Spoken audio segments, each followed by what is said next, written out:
Oke, sesuai data yang ada pada modul keempat tadi, kita pertama lakukan uji korelasi berganda tadi sesuai dengan contoh data kasus yang ada pada tabel tadi. Silakan kalian pindahkan ke SPSS. Pertama adalah kalian deklarasikan dulu ke semua variabel tadi. Tadi kan ada 3 variabel ya. Yang pertama adalah variabel kompetensi, kita lambangkan dengan X1, kemudian ada variabel motivasi, kita lambangkan X2, kemudian ada variabel kinerja, kita lambangkan dengan Y di sini. Nah, kalau sudah kalian lakukan deklarasi variabel, silahkan berikutnya kalian inputkan datanya tadi, 16 data tadi sampel, ke dalam data view. Nah, selanjutnya kita lakukan uji korelasi berganda. Nah, tadi sebagai syaratnya di dalam uji korelasi berganda, kalian harus lakukan uji. Yang pertama adalah uji normalitasnya dulu ya.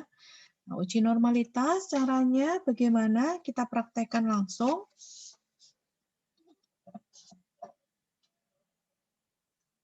Kita masuk ke menu analis. Kemudian pada bagian analis kita pilih deskriptif statistik. Kemudian kita pilih explore di sini. Oke. Akan muncul kotak dialog explore. Nanti silahkan kalian masukkan semua variabel penelitian ke dalam kolom dependent list-nya. Ya, kalian masukkan variabel penelitian ke dalam dependent list. Langkah berikutnya adalah pada bagian display di sini, silakan kalian aktifkan yang pilihan put. Setelah itu, kalian klik plots. Kemudian pada bagian kotak dialog yang di sini, nah ini yang saya tunjuk dengan pointer, silakan kalian checklist dulu untuk normality plot with testnya. Kalau sudah, silakan kalian continue, kemudian kalian oke. Oke.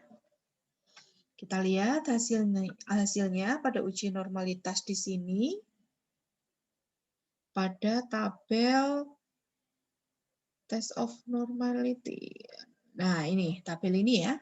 Kita perhatikan nilai signya di sini.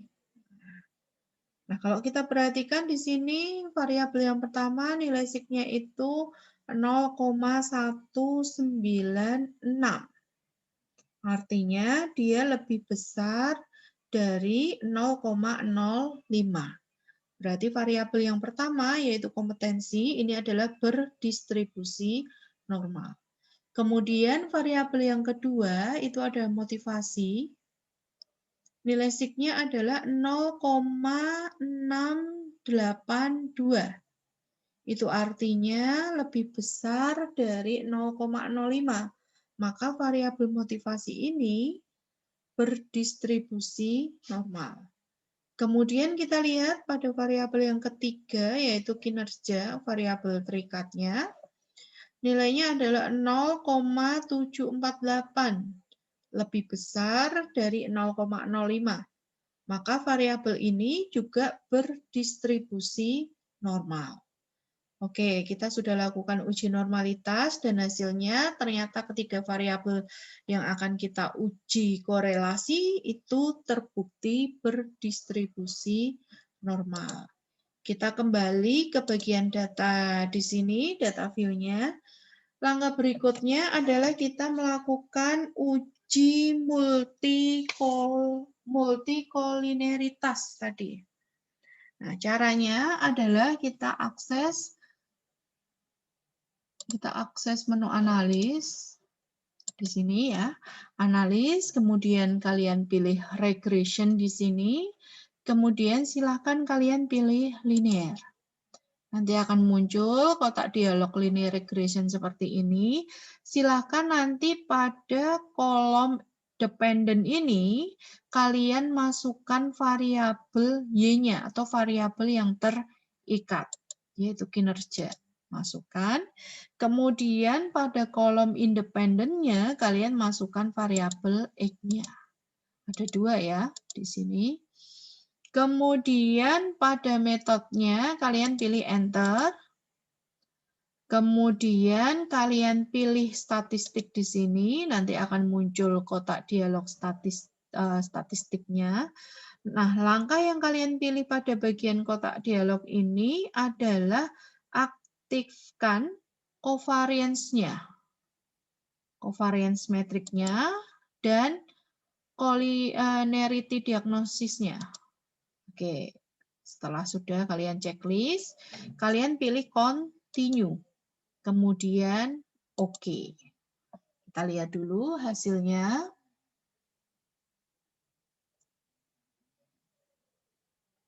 Oke, yang kita butuhkan adalah pada tabel koefisien ini. Nah, kalian sudah lihat ya pada bagian tabel koefisien di sini.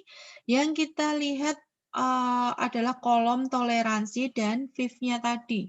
Dasar keputusannya masih sama, kita gunakan cara yang pertama dulu untuk yang variabel kompetensi. Pada variabel kompetensi ini, nilai toleransinya, baik kompetensi ataupun motivasi, sama nilai toleransinya adalah 1, itu artinya lebih besar dari 0,10 aturan pengambilan keputusannya tadi, sehingga kita bisa simpulkan tidak terjadi multikolinearitas antara variabel kompetensi dan motivasi. Nah, itu cara pertama. Atau cara yang kedua, kalian bisa gunakan nilai VIF-nya ini. Nilai VIF di sini adalah 1. 1 ini lebih kecil dari 10. Nah, kalau lebih kecil dari 10, maka kesimpulannya adalah tidak terjadi multikolinearitas pada kedua variabel ini. Nah, itu untuk uji yang kedua, syarat uji yang kedua ya. Oke, kita sudah buktikan. Nah, kita kembali lagi ke bagian datanya lagi. Kita analisis linearitas untuk syarat yang ketiga pada uji korelasi berganda. Oke, kita masuk ke menu analis. Mana menu analis? Oke, kemudian kita pilih compare means di sini. Kemudian pilih means. Akan muncul kotak dialog seperti ini. Langkah berikutnya adalah silakan untuk variabel Y-nya ini, kalian masukkan ke kolom dependent list-nya. Kemudian untuk variabel E, kalian masukkan ke kolom independent list-nya. Kemudian silakan kalian pilih option di sini, kemudian kalian klik yang test for linearity di sini. Nah, kalau sudah, silakan kalian continue saja, kemudian oke. Oke, kita lihat pada tabel yang ada pada output SPSS di sini. Nah, yang kita lihat adalah di bagian ANOVA-nya ya. Di bagian tabel ANOVA. Nah, ini. Oke. Perhatian kalian adalah pada bagian sig-nya di sini. Ya, pada baris deviation from linearity di sini. Nilainya adalah 0,459. 0,459 itu lebih besar dari 0,05 aturan pengambilan keputusannya tadi. Sehingga bisa kita simpulkan di sini hubungan antara variabel kinerja dengan kompetensi di sini itu adalah linear. Nah, itu untuk kinerja dan kompetensi. Nanti langkah berikutnya kita juga lakukan uji linearitas untuk kinerja dengan motivasi. Kinerja dengan motivasi. Kalau tadi kan kinerja dengan kompetensi. Nah, kalau kinerja dengan motivasinya ini apakah ada hubungan linear juga? Tidak. Nah, kita lihat di bagian sig-nya juga. Oh, nilainya 0,030. Itu artinya lebih besar dari 0,05. Sehingga di sini bisa kita simpulkan hubungan antara variabel X motivasi dengan variabel Y-nya, kinerja, itu adalah linear. Oke, dari sini kita sudah membuktikan bahwa dari 3 pengujian tadi sebagai syarat untuk korelasi berganda itu sudah terpenuhi. Nah, berikutnya kita bisa lakukan uji korelasi berganda di sini. Kita masih menggunakan menu analis, kemudian silahkan kalian pilih regression, kemudian pilih yang linear.